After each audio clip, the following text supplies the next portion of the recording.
young beautiful girl named Belle comes out of her house early in the morning. All her neighbors think Belle is strange, but they love her very much for sincerity and kindness. Belle, the sole reader in town, returned a book to the library. The girl chose a previously read book as no new ones were being added. Gaston, a former soldier, is one of Belle's suitors. Gaston's close friend LeFou tells him that marrying a reader would bring nothing, but Belle does not remember her mother, and her father constantly claims she was different and fearless. Soon, Maurice was taking his daughter to the fair. Rose alone. Gaston, the town's leader, is furious because Belle does all the housework and teaches the girls to read and write. Gaston's claim that unmarried, childless women end up like neighborhood beggar Agatha did not impress Belle. She furiously rejected his marriage proposal.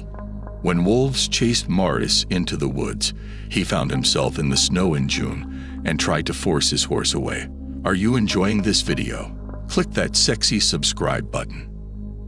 After Philip went, the horse fled from the wagon, and wolves attacked Maurice. Philip escaped and returned. Maurice entered the castle at night to seek the owner's help.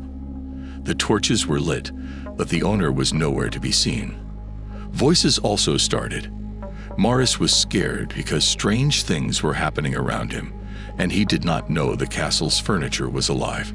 Maurice ate after seeing a delicious lunch. During his dinner, the cup of tea started talking to him.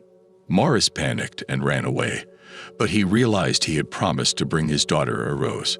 Maurice saw a big monster after selecting the rose. The castle is cursed, Maurice said when Belle saw Philip. The castle's owner then declared that anyone who stole a rose from his garden would be imprisoned for life.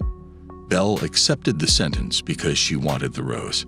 Named Cogsworth, the charmed attendants greeted Belle and informed her she could explore the palace except for the West Wing. They showed her her beautiful private chambers, where the furniture cleaned itself and the closet spoke. Gaston reminded his pal that he is the neighborhood's most eligible bachelor and that all the ladies want to marry him. Madame de Guerreve had chosen a colorful garment for their visitor, but Belle refused to wear it. Gaston's father, Maurice, ran into the pub, yelling that a monster had taken his daughter, and the customers laughed at him, thinking he was crazy. Gaston was the only one who promised to help and wanted to take the girl to the monster's castle. His mother was overjoyed. Mrs. Potts's beast was furious to discover the meal prepared for two. The castle's owner had not authorized the prisoner's relocation, but a servant had claimed that she may be the key to removing the curse. The beast was cruel and insisted that the girl eat with him. He rejected the servant's instruction to be more valiant.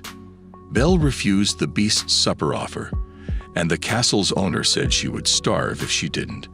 When the beast came to investigate the wilting rose behind glass, West Wing personnel were understandably nervous. Lumiere invites Belle and her son to dinner against the owner's wishes, despite Cogsworth's pessimism. When Belle entered the area, the kitchen equipment and furniture started whirling in a dance, and the charmed servants finally became human. After waiting all day for the girl who can lift the curse, Mrs. Potts reminds the beast that despite appearances, he is not bad.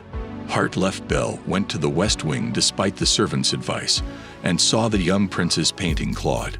Hood was furious and chased the ugly guest away. The palace attendants failed to stop Belle from fleeing. After she saddled the horse, wolves chased Belle into the woods. Belle was too weak to resist the predators after falling from the horse. The beast quickly rescued her and fought the wolves. While Maurice showed Gaston the enchanted castle and snowy forest, neither of which existed, she placed the wounded beast on her horse and galloped back to the castle. Gaston was furious and departed with Maurice, believing the old guy was insane. Gaston's fist left him chained in the woods. Belle treated his wounds as the master slept. The servants told her that Beast's mother had died when he was a boy, and that his cruel father had trained him to be like him. The Beast is loved by the castle's captivated occupants. Belle wants to help, but the servants will not tell her how to break the curse. Agatha freed and strengthened Maurice. Belle retained Beast and was surprised to discover his high IQ and passion for reading. Beast showed the woman his huge book collection after assuring her of his knowledge. After viewing so many books, Belle was pleased and decided to have dinner with Beast, even though he had stopped using a spoon. Later that day, they strolled over the snowy landscape. Belle, reading a love novel, let the girl realize Beast was not that horrible. Beast was also surprised because before all people were afraid of him and considered him a disgusting monster, not seeing him as human. Gradually, the Beauty and Beast realized they had feelings for each other. The servants are sure that Belle will break the spell. One day, Belle noticed that Beast was reading a book about love. She thanked him for saving her back then in the woods. Belle also confessed that her neighbors think she is strange and that she dreams of seeing the world. The Beast showed a girl a special book that could transport her to any corner of the world. Belle imagined the apartment in Paris where she was born, and they were transported right there. When Beast found the mask of the plague doctor, Belle realized that her mother had died of the plague and that her father was forced to leave. Gaston has convinced everyone that Maurice is insane and dangerous. The Beast was worried about the event, since the rose had only 4 petals and the servants had little time to prepare him and his gorgeous yellow costume. Beast's jaw fell when he saw Belle, and they danced around the magical ball, until Belle realized that she would never be happy in captivity because of her profound longing for her father. The Beast showed the youngster a magic mirror in which Belle witnessed her father being brought to the mad institution.